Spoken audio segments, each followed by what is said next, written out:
We want to also ensure that our students receive the instruction, the support services that they need in order to succeed while we're in this unprecedented situation.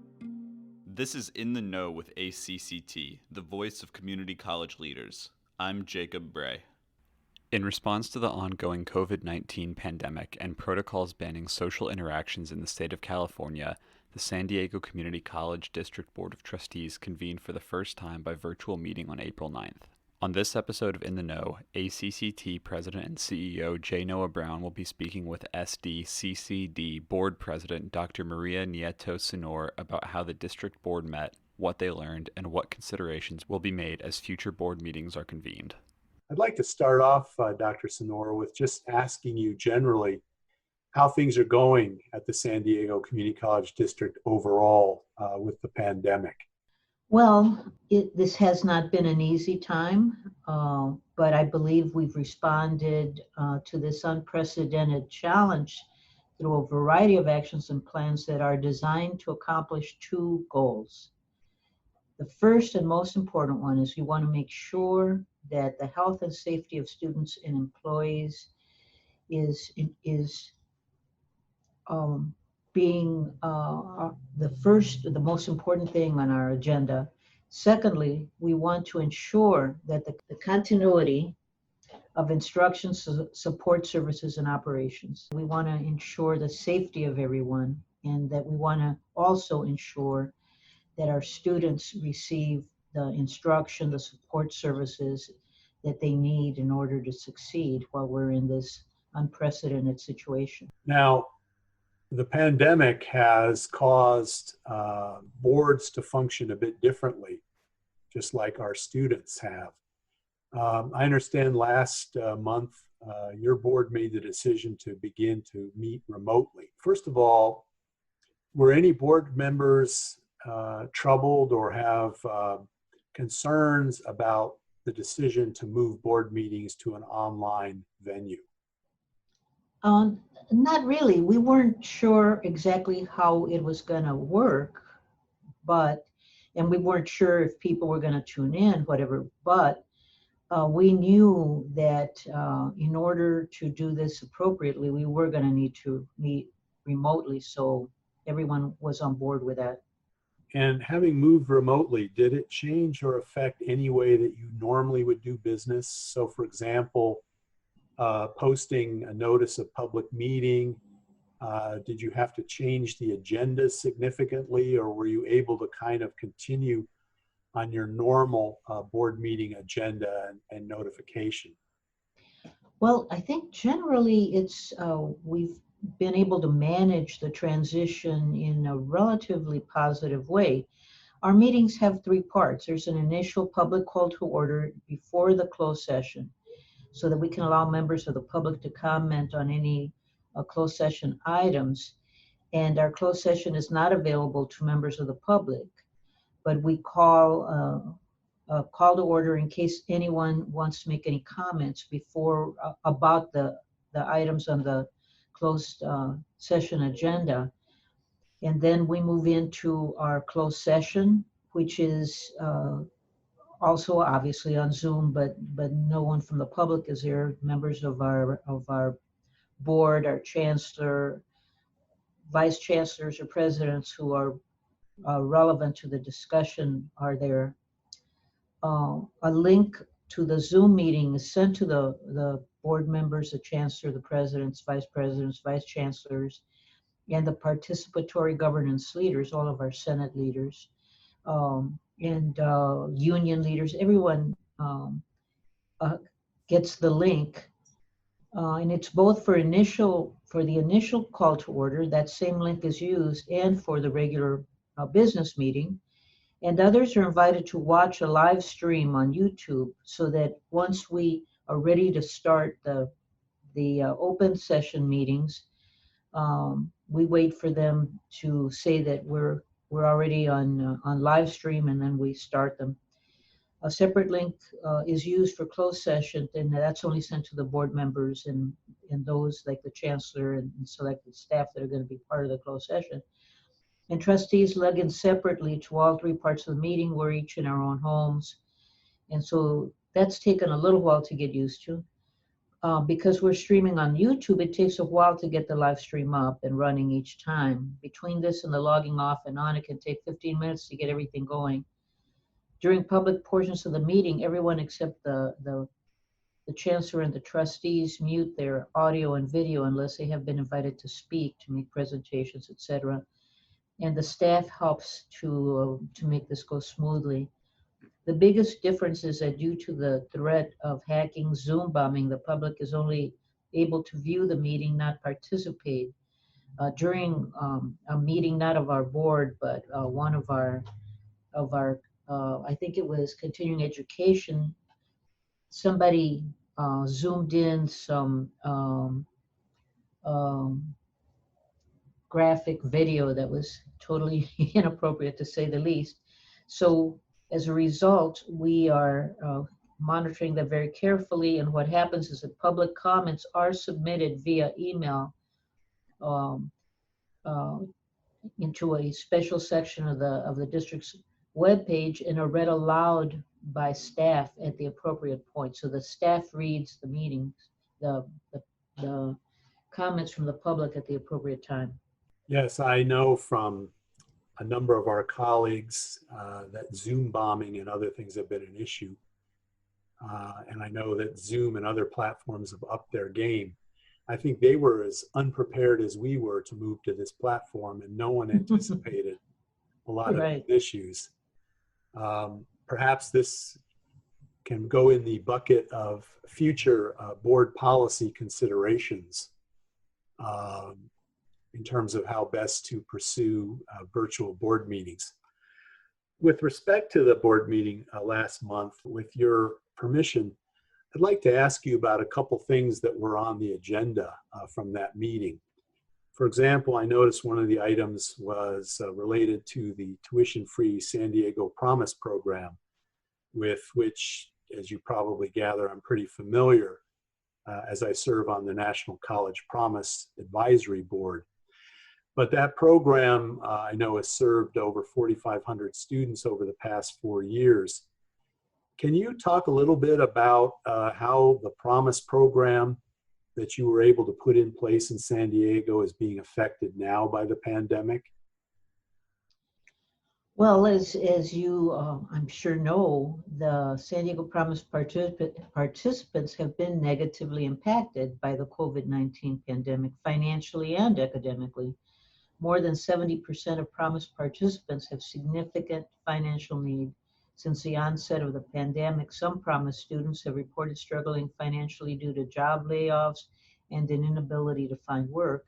Additionally, an increased number of Promise students have reported that they need to withdraw from one or more courses due to competing family responsibilities, such as lack of childcare, increased financial need, and inability to complete courses in a non-light format due to lack of technology, internet access, and/or efficient working space. So it has impacted our students significantly. Yes, and I know that we're hearing a lot from other colleges around their Promise programs. And it's a huge concern. We actually did spend some time at the National College Promise Advisory Board meeting recently about what we might do to continue to convince states, funders, and others to remain in the game relative to Promise programs. It'd be a tragedy to see those be peeled back for students who are already facing a number of other challenges.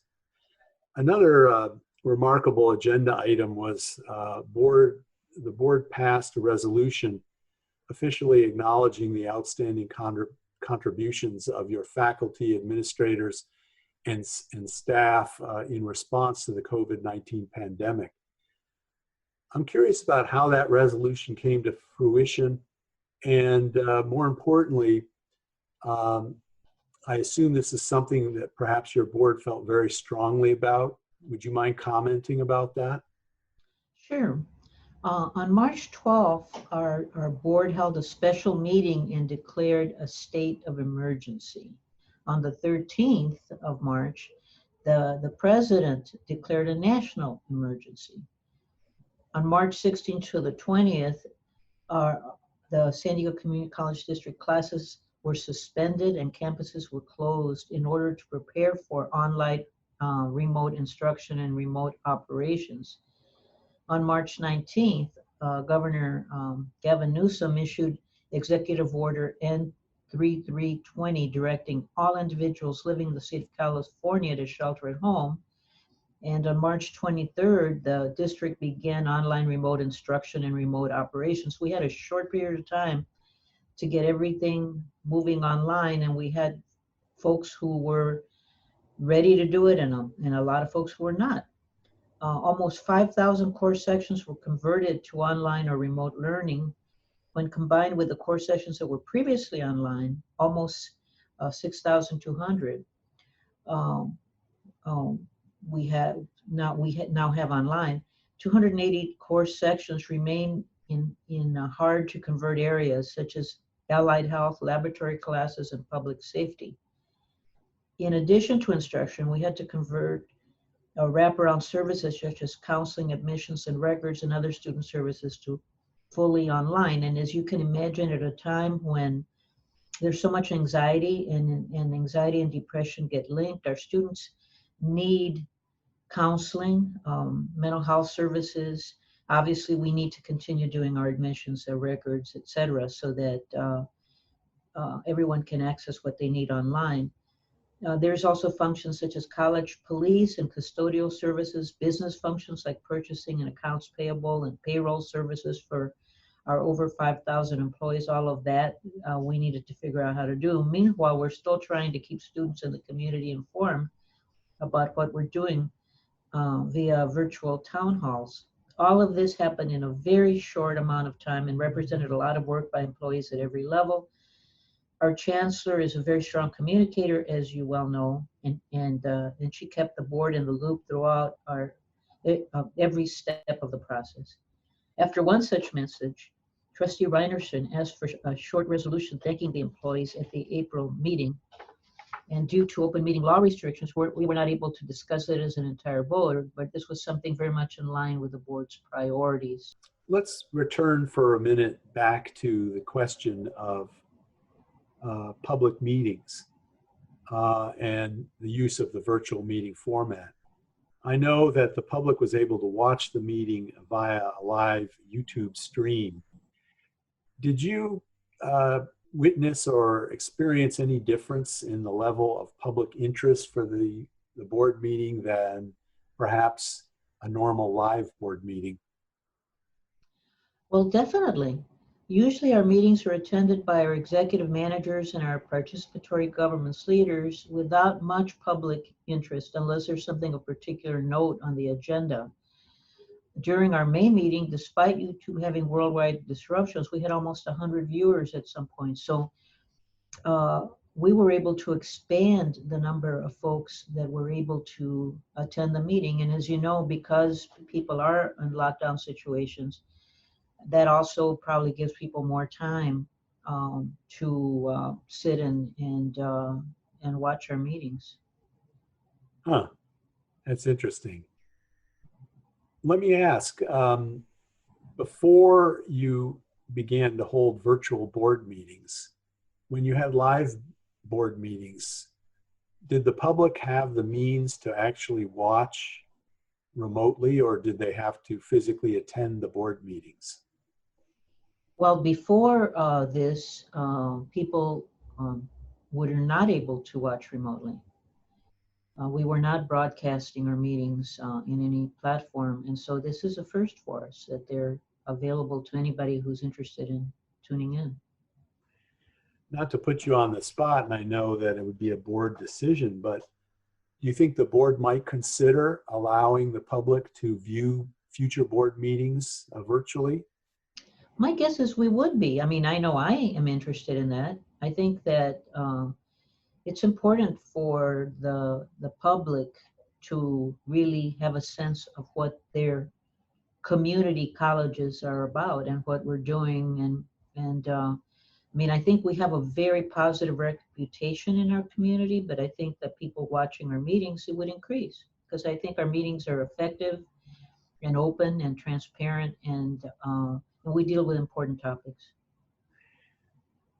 Okay, and Dr. Senour, just for the folks that are listening who may not know, may I ask, are you elected as a trustee or are you appointed?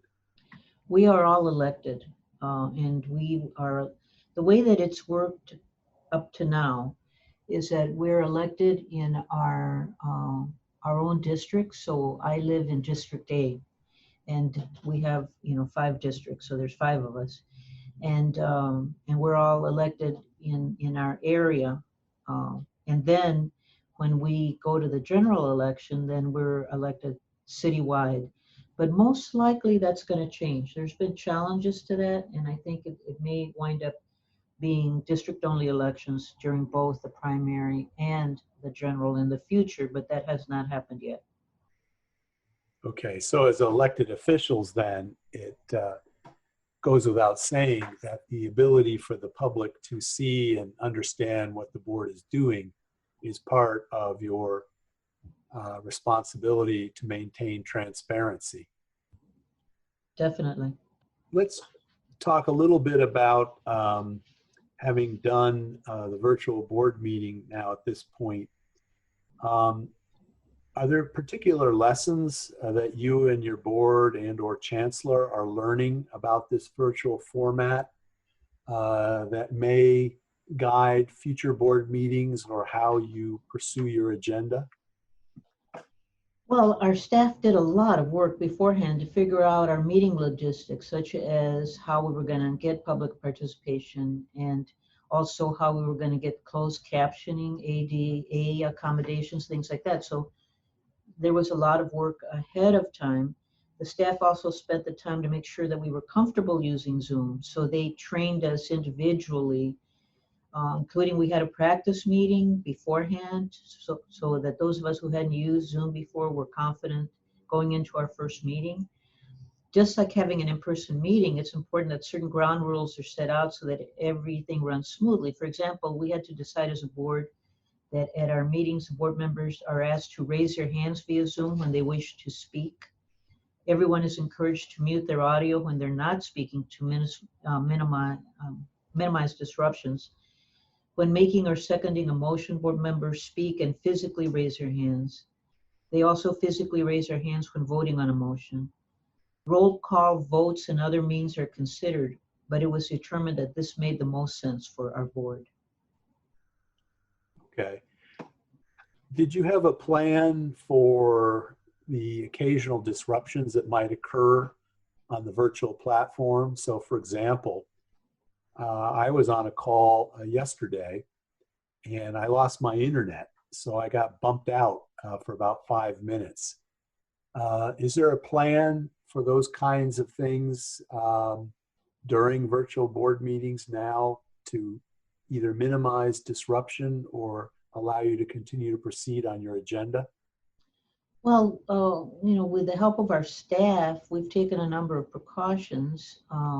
We limit the access to the meetings. Only those with a role on the board meetings are invited to the meeting. All others can view via YouTube.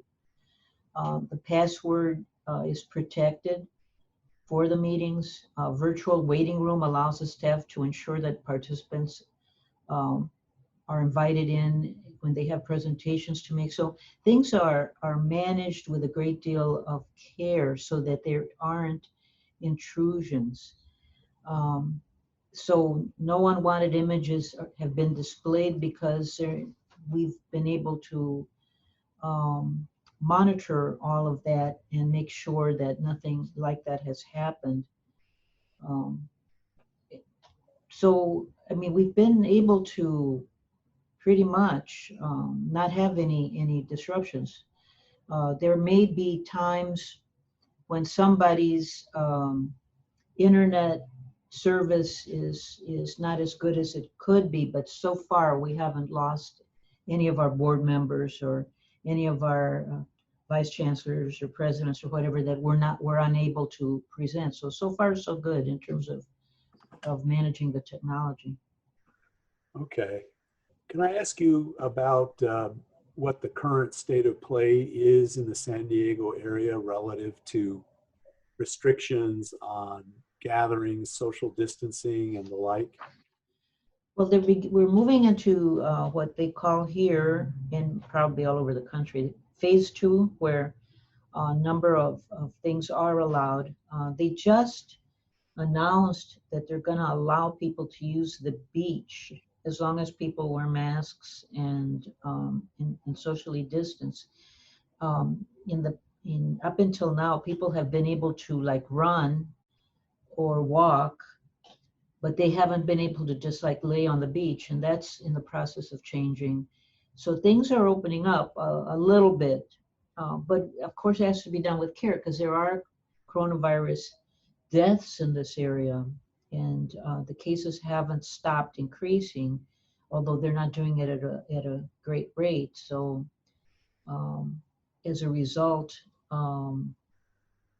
things are still tentative and could be changed. But I mean, I know there's one county up in Northern California that opened up more, and then they started getting some cases, so they've closed down more. So I know we have to be ready for that kind of thing. Yeah, and then under the phase 2, has that changed anything relative to your board meetings for now, or will you continue to meet virtually? No, we're going to continue to meet virtually for now. And do you have a plan for when things are loosened up in terms of returning to live board meetings? Not yet. At this point, it feels premature. Um, we really want to make sure that everybody's safe and that we are working as hard as we can to make sure that, like, our students have had to, some of them, we've had to give them or loan them laptops from the district. We've had to do a number of things to make sure that things can function. But I mean, some of our board members are among those at-risk categories. I mean, I'm 76 years old, and some of our other board members are not kids either. So we have to take care of our own health.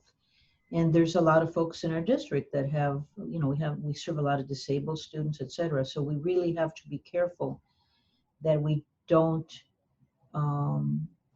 do anything that's going to jeopardize people's health. So at this point, we're not yet talking about what else we're going to do or when we're going to go back. Yeah, fair enough. Well, we at ACCT are in the same boat. The District of Columbia only as of Thursday has begun to enter what they call phase 1, but still strongly recommended that organizations like ours continue to work remotely. And of course, that's what we're doing because health and safety of employees is paramount for us as well. Do you think meeting virtually at this point, do you have any sense of how that's coming across with the student population? So for example, I know that you had to move classes and everything for students on a virtual platform. Do you think moving the board also to a virtual platform is something that I guess is viewed favorably by students, or is it help win favor with students who've been disrupted also? We have heard no complaints. I'm not aware of any concerns from students about our meeting virtually. My sense is that students don't usually tend to attend our meetings unless they're getting recognized, unless they're making presentations on their programs, etc. So I don't think that students are that concerned about whether we meet in person or we meet virtually. But as I said earlier, more people are viewing the meetings than they ever have, and that most likely also includes our students. Do you think when the pandemic is, quote unquote, more under control, or has waned to a point where we can return to what we used to think of as normal. Can you envision any time in a non-pandemic environment where the board might choose again to meet virtually rather than in person under, say, a non-crisis circumstance? I hope so. I think that one of the things we're learning from these lockdowns is that it saves energy, it helps keep the environment cleaner, it saves time, it saves all kinds of effort if we can meet virtually instead of in person. And I personally hope that we do have meetings of different kinds, even when we go to public board meetings in person and we open up the boardrooms again. I mean, the last couple of board meetings, we did it with social distancing, with chairs spaced apart and monitoring how many people were in the room, et cetera, making sure everybody was wearing masks, all of that stuff. But when that's no longer necessary, I think there's some real advantages. And I'm hopeful that not only our board, but other institutions can see that there are advantages to meeting virtually and not having to constantly be moving people in person into different settings. But I mean, the commute here today was much easier than it usually is. I mean, we've been able to do quite a few things virtually, including we just hired a new president for Miramar College via Zoom. The candidate was in New York, and so we didn't have to worry about building travel time and to schedule our meeting with interviews for the individual. We were able to do it all via Zoom, and I think that that's not a bad thing. I mean, the fact that several of us didn't travel there means that we saved time, we saved money for our taxpayers, et cetera. So I do think that Zoom meetings are likely to be more cost effective and effective for everybody from time to time, depending on the nature of the meeting. And so, yeah, I believe that our board would really be interested in seeing what we can do when there is not a crisis. Well, I mean, it's interesting that you've just mentioned that. I know that your chancellor will be retiring and that you will be undertaking a search at some point for a new chancellor. So given your comments, would I be led to believe that you would look at virtual gatherings as one way of even conducting searches and interviewing candidates? Well, it's certainly possible. It depends. I mean, we've already started our process. We've already appointed the committee that's going to be meeting with the search committee. We have a broad representation of folks from the district and outside the district that are relevant to be on our search committee. And so that's already in place. They've been having virtual meetings of the committee so far. So we'll see. I don't know what exactly. I would prefer that we are able to meet our chancellor candidates in person when we are down to the last couple of candidates, but we'll see how things stand at that point. Do you have any concerns about doing a search in a current pandemic environment, or are you committed to pushing forward and to adhering to timelines that you've established? We're trying to push forward and not delay our search. Our chancellor actually does want to retire, despite the fact that most of us don't want her to, including me. I think she's so effective, and I really am sad to see her make this decision, but she's got a right, obviously, to decide when she wants to move in a different direction in her own life. So we need to find a replacement. So we need to do it in the best way we can to make sure we get the best possible individual selected as our new chancellor. Well, good. Yes, I know your chancellor. I've known her for years. I've had the privilege of working with her, and she is an incredible chancellor. And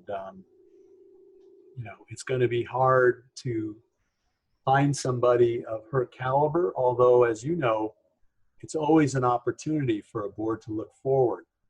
The good news is there's a tremendous amount to build on top of in the district. So you have to be pretty proud and feel pretty good about that. Really, we do. I mean, we get so many compliments, and we've had people go up to us in public settings and say, you people ought to be running the city. You folks ought to be running the state. The chancellor especially, I mean, her profile is really high here in San Diego and in California. And there's a lot of folks who really attribute a lot of our success to her, rightfully so. So she's going to be a hard act to follow, but there's also other good people in the planet, and there's some very good people in our country that could work as our chancellor. So we'll see. We'll see how close we can get to finding someone like Constance M. Carroll. Let me ask you to be a little reflective now. So given the experience that you've had now with the virtual board meetings, all the issues that related to moving successfully, all the work that the staff and team had to do in order to make that happen. Do you have words of advice for our other boards regarding how they can be successful in convening virtual meetings, perhaps now and in the future? Well, yeah, I mean, I think we've learned a lot in this process, and we need to, number one, make sure that before any meeting, the staff reviews security risks and has plans in place to counter them so that we don't get people breaking in and doing something inappropriate. So the staff needs to make sure that they're very well prepared for that. We also need to make sure that we all agree to meeting the ground rules that we have to establish for virtual meetings, and make sure that everybody's on board with them. I mean, here in California, we have a law known as the Brown Act, which is fairly prohibitive of having virtual meetings. And our governor has suspended certain provisions of the act due to the current crisis. Under normal circumstances, an agenda must be posted 72 hours in advance at all locations that lists all locations, including where someone is calling from, and each location has to allow public access and public participation. But obviously, we can't very well have people coming to our homes right now to participate, and so that's been suspended. So we need to know what the rules are and what is legal, and to make sure we're meeting all the rules. And thirdly, we need to make sure that everyone is familiar with whatever platform that district decides to use prior to the meeting. We, as I stated earlier, were prepared very carefully by our staff. We had practice runs. We made sure that all of our equipment was operating well, that the setup was done such that people were able to see and hear us well. So it just needs a lot of preparation, but I think that, as I've said earlier, there's a lot of good that comes from this, not only for our virtual board and our virtual board meetings, but as you know, there have been faculty who haven't always wanted to go online and now are needing to learn how to do that. And so faculty and staff are increasing their own skills as well as the board increasing its skills. So, I mean, I think there are some good things that have come out of this process, difficult as it has been. Yeah, I guess one of the lessons, if the board can go online successfully, certainly faculty can too. Yeah. Although it's probably a little more complicated. I mean, my daughter is a counselor at a high school, and they have to do everything virtually. And so just tracking down all her students, and some of her students don't have laptops, and getting laptops to them. I mean, there's been a lot of glitches in the process that, you know, there's hurdles to overcome. But it's doable when the will is there, and if we can get enough resources. That's always the big thing. Here we are in an economic free fall all over the country, and yet we need resources more than ever in order to make sure that we can do our jobs well and make sure that our students are learning and growing in all the ways that they need to. So definitely there's challenges, but there's also real opportunities. Maybe one last thing, since I'm always interested in governance, the process of governance. Were there any board policies or procedures that the board needed to change in order to transition to virtual?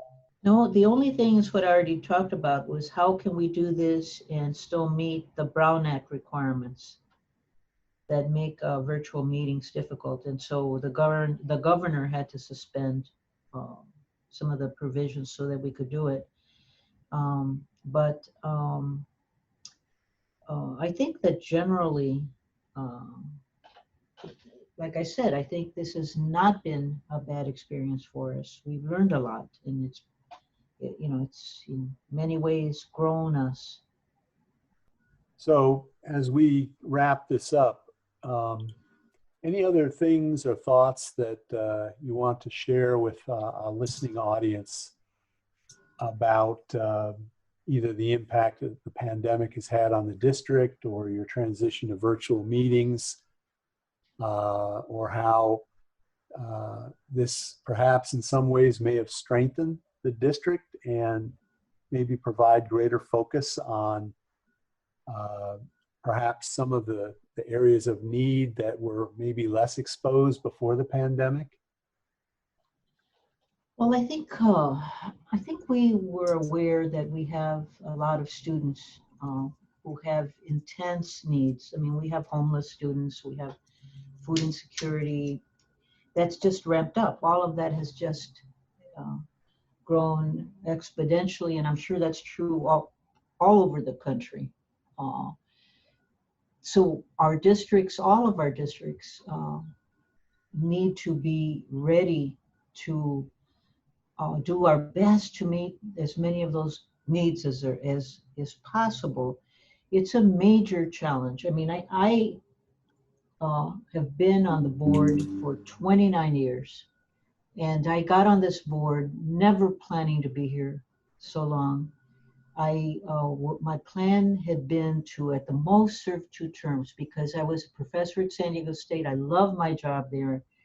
I didn't feel like I needed to be doing more things than that, but I decided to run for this board because there had never been any Latinos on the board, and I knew that the future was going to be about Latinos in California, and we needed to educate my people in order to move our state forward. And so I ran, got elected, etc. And I love what we do, and I know that I speak for board members all over the country.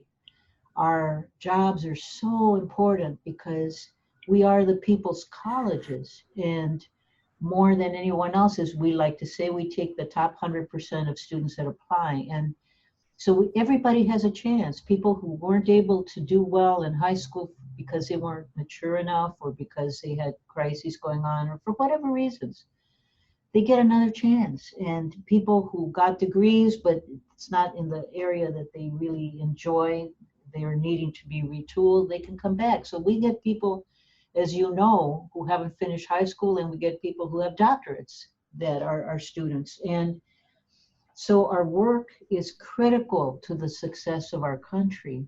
And the more we learn to do our job effectively, the better we are. And I think that this pandemic, with all the pain that it has caused, all the loss of life and of economic security, etc., that it has caused, it also has shown us some new ways to do things. And I believe we're going to continue to take some of the things that we've learned that have been useful and keep using them in the future to the degree that they make sense.